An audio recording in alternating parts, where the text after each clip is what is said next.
টল, dark, handsome এবাদত হোসেন ও তার bowling স্টাইলটাকে আখ্যায়িত করা যায় এভাবেই। দেশের ক্রিকেটের পেস ইউনিটের অন্যতম বড় অস্ত্র। ইনজুরির কারণে মাঠের বাইরে 1 বছরেরও বেশি সময় ধরে, তবে 22 গজের ময়দানে তার এই এফোর্ট বলে দেয় খুব দ্রুতই মাঠের ক্রিকেটে ফিরছেন তিনি।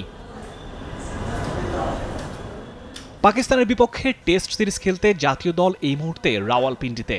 স্বভাবতই ইনজুরির কারণে এবাদত নেই সে দলে, তবে সবশেষ 2020-এর পাকিস্তান সিরিজে দলের সঙ্গে ছিলেন এবাদত। খেলেছিলেন ওই রাওয়ালপিন্ডিতেই। একটা মাত্র উইকেটই সেবারে জুটি ছিল তার।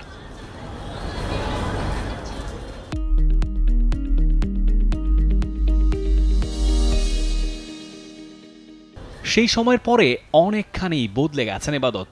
2021 পর্যন্ত প্রথম 8 টেস্টে 90-এর ওপর বোলিং গড় থাকা এবাদত এখন বনে গেছেন পেস ব্যাটারির সবচেয়ে বড় শক্তির জায়গা। প্রত্যাবর্তনটা রীতিমতো ঈর্ষণীয়। ইনজুরিতে পড়ার আগে গেল বছর খেলা 2 ম্যাচে নিয়েছিলেন 10টা উইকেট। 2022-এ 8 ম্যাচেই 21টা উইকেট তুলে নিয়ে বনে গিয়েছিলেন পেসারদের মধ্যে সর্বোচ্চ উইকেট শিকারী।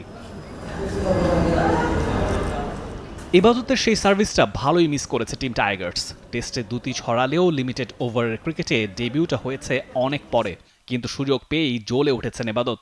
2022-এ অভিষেকের পর 12টা ওয়ানডে খেলেই 23-এরও কম গড়ে 22টা উইকেট তার ঝুলিতে।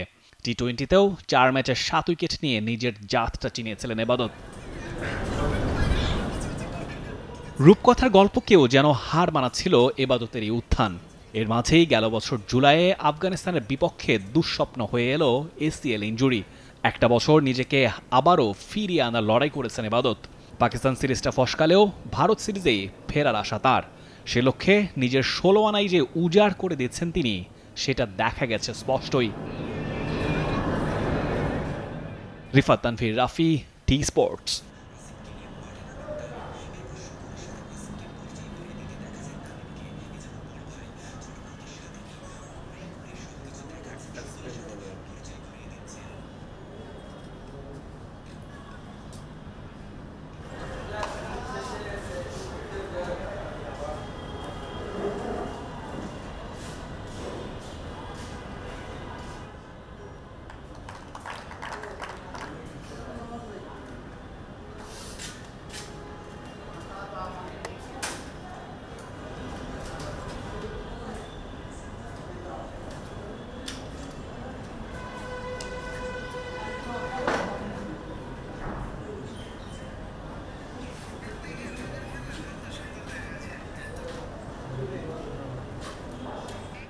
For more updates, subscribe to our YouTube channel and click on the bell icon.